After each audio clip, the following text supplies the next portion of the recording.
সালামু আলাইকুম রহমতুল্লাহ। সবাইকে স্বাগতম জানাচ্ছি। আজকে ত্রয়োদশ জাতীয় সংসদ নির্বাচন অনুষ্ঠিত হচ্ছে। সারা দেশের ভোটাররা ট্রেন, বাস, লঞ্চ যেভাবে পারে সে পরিবহন ব্যবহার করে দেশের বড় বড় নগর বন্দর থেকে তার নিজ জন্মভূমিতে, নিজ এলাকা যেখানে তিনি ভোটার সেখানে যাচ্ছেন। এটি একটি ভোট উৎসব, এটা শুধু ভোট কার্যক্রম না। মানুষ অনেকটা ঈদের আমেজে গ্রামে যাচ্ছেন। তো ভোট শুরুর আগেই আমরা যেটা লক্ষ্য করেছি, গত রাতে মিডিয়ার বড় ধরনের একটি কু হয়ে গেছে। মিডিয়া একচ্ছত্রভাবে স্বাধীনতার পক্ষের শক্তি, ২৪-এর বিপ্লবের পক্ষের শক্তির বিরুদ্ধে অবস্থান নিয়েছেন।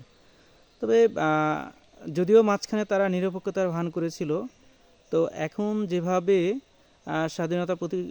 স্বাধীনতার পক্ষের শক্তি বিপ্লবের শক্তির বিরুদ্ধে অবস্থান গ্রহণ করেছে, সেটাকে অবাক হওয়ারও কিছু নাই। কারণ এই মিডিয়া আমাদের ১৭ বছরকে সে দেখিয়েছে, আমাদেরকে শিখিয়েছে মিডিয়া দালাল হয়। আমাদের মিডিয়ার অধিকাংশ মিডিয়া রাজনৈতিকভাবে কুক্ষিগত হওয়া, আগে আওয়ামী লীগ কুক্ষিগত করেছে, এখন বিএনপি কুক্ষিগত করেছে। মিডিয়ার বড় একটা অংশ হলো ভারতের দালাল, তারা রাষ্ট্রের বিরুদ্ধে কাজ করে। আমাদের সাংবাদিকদের, এটা খুব দুঃখজনক ব্যাপার, আমাদের সাংবাদিকদের মেজরিটি অংশ বাংলাদেশ রাষ্ট্রের শত্রু, বাংলাদেশের জনগণের শত্রু, বাংলাদেশের স্বাধীনতার শত্রু। তো যাই হোক, তাদের মিডিয়ার কুতে খুব একটা আমরা আসলে বিচলিত নই। আমাদের বিকল্প মিডিয়া আছে, মানুষ সচেতন। তবে আজকে দিন ভোট শুরু হওয়ার পরে দেশে যেটা হয়েছে, অধিকাংশ জায়গায় ভোট শান্তিপূর্ণভাবে হচ্ছে আলহামদুলিল্লাহ। মানুষ সৌহার্দ্যপূর্ণ পরিবেশে ভোট দিচ্ছে।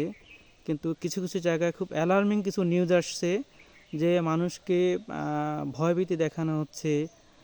বিশেষ করে সংখ্যালঘু কবলিত এলাকাতে তাদেরকে বলা হচ্ছে আমাদেরকে ভোট না দিলে আপনারা দেশে থাকতে পারবেন না, ইত্যাদি ইত্যাদি। তো এই জিনিসগুলোতে আমরা আসলে পার করে আসছি ২৪-এর বিপ্লবের মাধ্যমে। এই পুরনো ধ্যান ধারণার, আওয়ামী ধ্যান ধারণার চিন্তাভাবনা পার করেই তো আমরা এসেছি। তারপরও এগুলা হচ্ছে, এটা খুব দুঃখজনক, আমাদেরকে কষ্ট দেয়। রাজনৈতিক এক সময়ের যারা বাংলাদেশি বিপ্লবের পক্ষে সরাসরি না থাকলেও শেষের দিকে এসে মুখে বলার জন্য হলেও তারা বলছে যে আমরা বিপ্লবের পক্ষে আছি। তারা যদিও বছরের বছর ঈদের পরে সরকার ফেলে দেওয়ার জন্য, হাসিনাকে ফেলে দেওয়ার জন্য যে আন্দোলনের কথা বলতো, সেই আন্দোলন যখন তুঙ্গে হতো, হাসিনার কাছ থেকে বান্ডিল অর্থ নিয়ে ব্যবসা বাণিজ্যের সুবিধা, এমনকি বিদেশের চিকিৎসা নেওয়ার সুবিধা নিয়েও তারা সেই আন্দোলন থেকে পিছিয়ে যেত এবং বাংলাদেশকে গোলামির জিঞ্জিরে দীর্ঘদিন ধরে এভাবে আটকে রেখেছিল আমাদের। তো এটা আসলে আমাদেরকে কষ্ট দিচ্ছে। এবং আমরা আরও দেখতে পাচ্ছি বিভিন্ন জায়গায় কর্মীদের উপরে, এমনকি ঢাকা আটের একজন বিপ্লবী নেতা জনাব নাসির উদ্দিন পাটোয়ারির উপরে আক্রমণ করা হয়েছে। এবং আক্রমণটি করা হয়েছে প্রশাসনের সামনে, সেনা সদস্যদের সামনে, যেটা খুবই দুঃখজনক। এবং আমাদের সেনাবাহিনীর সামনে বসে এই ধরনের আক্রমণ করবে, এটা আমরা এক্সপেক্ট করি না। আমরা আশা করব সেনাবাহিনী যে যেখানে দায়িত্বে আছে তারা জনগণের পক্ষে থাকবেন, দেশের পক্ষে থাকবে। জনগণ শান্তিপূর্ণভাবে ভোট দিবে, ভোটের মাধ্যমে যিনি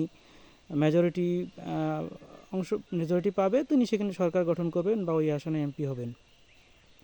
বাট আমরা আশা করি না সেনাবাহিনী, পুলিশ এবং নিরাপত্তা বাহিনীর সদস্যদের সামনে বসে কোনো প্রার্থী বা ভোটার উপর আক্রমণ করা হোক। আমরা তাদেরকে অনুরোধ করব, ভোটের বাকি যে অংশটুকু সময় আছে, এই সময় আপনারা এই নিরাপত্তাটা নিশ্চিত করবেন। সবাইকে ধন্যবাদ।